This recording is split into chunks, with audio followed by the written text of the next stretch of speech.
Maura, again, it doesn't seem like that conversation is even taking place on Capitol Hill. It doesn't seem like many conversations are taking place on Capitol Hill here on day 27. And that's what feels so different about this shutdown, right, is that the House has not been in since September 19th. Members aren't having these conversations, and it's something that we saw in the past where congressional leaders were there day in, day out, at least having conversations. It may not have always led to a fruitful discussion by each day, but at least they were open. The door was open to figuring out a solution. I do think that the American people's patience has run out, especially with as many federal workers, as you just pointed out, who want to work.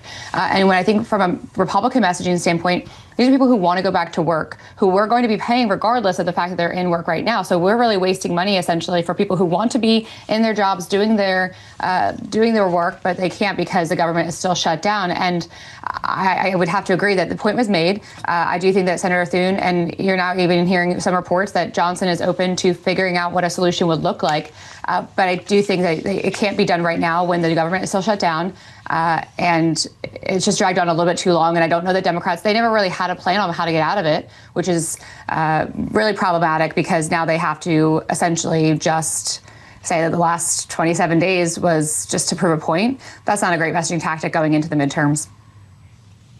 Maura, I'm curious of what you made of what Mick Mulvaney had to say about the role that President Trump is or isn't playing in the conversations that are taking place so much as they are here in Washington today. And he's, of course, on this trip to Asia. I think there's a lot of resignation among people on Capitol Hill that with him not here, it's unlikely that we're going to see a deal. And I found this in Henrietta Trey's Aveda Partners' latest note. I'm going to read it aloud here. Trump has indicated he will not sign any legislation via auto pen. This is something, of course, he cares an awful lot about, which means even if lawmakers reach a deal to reopen, the president will have to either have the text physically flown to him for his signature or will need to wait until he returns to Washington. How do you see the role of President Trump here? Again, going back to my conversation last week with Hakeem Jeffries, the minority leader, he really making the point that Republicans in Congress can't do a whole lot without the blessing of the President of the United States, and his absence kind of prolongs this inherently.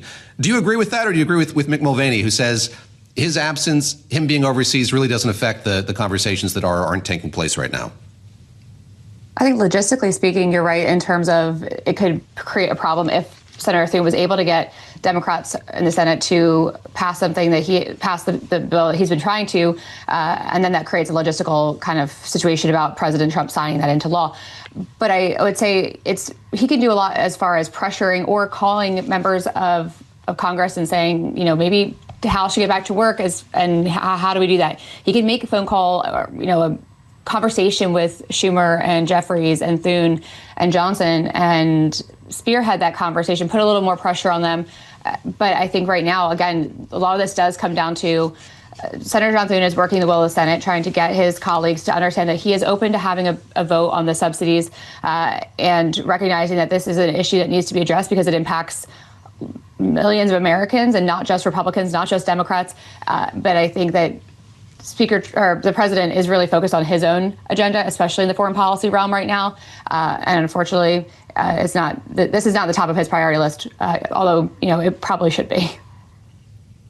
Let's spend the remaining time we have here talking about the midterms and the way that the political terrain is changing ahead of them. And we've seen President Trump really pushing for redistricting in a lot of states across this country. Happened in North Carolina. There's pressure for that to happen in Indiana and other states as well. Jeannie, let me turn to you and ask you about what's happening in Virginia, where you have state lawmakers looking to redraw those lines themselves.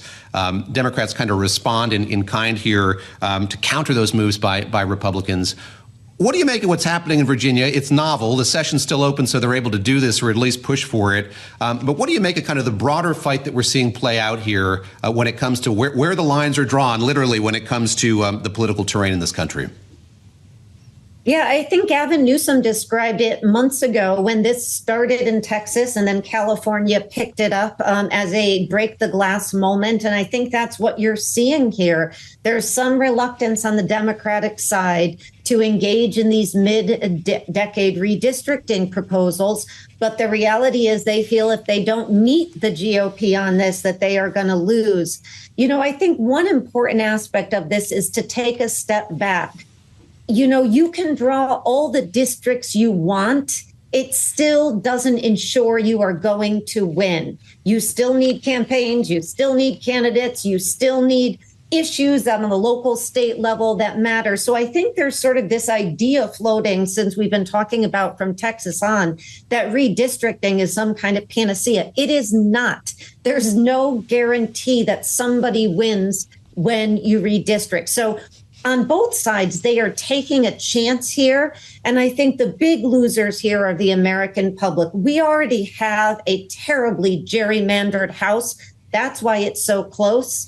And this is only going to make it worse. I mean, I think when we look at the number of competitive seats that will be left in 26, it is abysmal. And that is a loser for the American voter because we are robbed of choice when we go to the ballot box in most instances. And so to me, I understand the impulse of Democrats to fight back, and I understand why they feel they need to.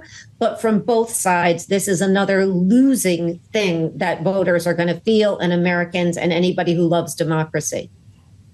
Maura, how about you on the kind of slippery slopedness of all of this, the way that it's happening, the kind of tit for tat nature of this, and just sort of what it says, to pick up on what Jeannie was saying about the state of our politics today? I think in North Carolina, there was one district that was carved in such a way that the incumbent's no longer in the district he was in before. It just presents a host of problems about representation. How do you see all of this playing out, and how do you see it sort of running its course? And we see that, in Illinois, when my former boss, Adam Kinzinger, was really redistricted out of his own district, despite many Democrats thinking that he was a good Republican at the time, they still drew him out of his own district. And so we see that happen pretty frequently here. But I think what Jeannie's pointing out speaks to a bigger problem. Not only does this create lack of choice, but we have a lack of choice because of the candidates themselves. Right now, our state of politics is really devolved in a way that people don't feel inclined to run for higher office. Even if they had wanted to, the current state of politics and how we talk to one another, how we campaign, how we attack and demonize those who have different views than us, it's putting people at risk. We've seen that play out, unfortunately. And so when you're talking to someone who maybe had wanted to run for a higher office or felt called to do so, they then are thinking about what impact will this have on my family, my safety and security. And so then we end up having people who are either looking for fame, who had been in prior and had been in for a longer time. It just creates I think, in my opinion, a lesser, pool to choose from of people willing to do this job. And that's a really unfortunate effect of the state of our politics today. But this certainly does not help in terms of choice and options for American voters who are largely most in the middle, right? We're not on the fringes. The large swath of the American public and voters are somewhere in the middle. And we're robbing them of choice here in a lot of ways.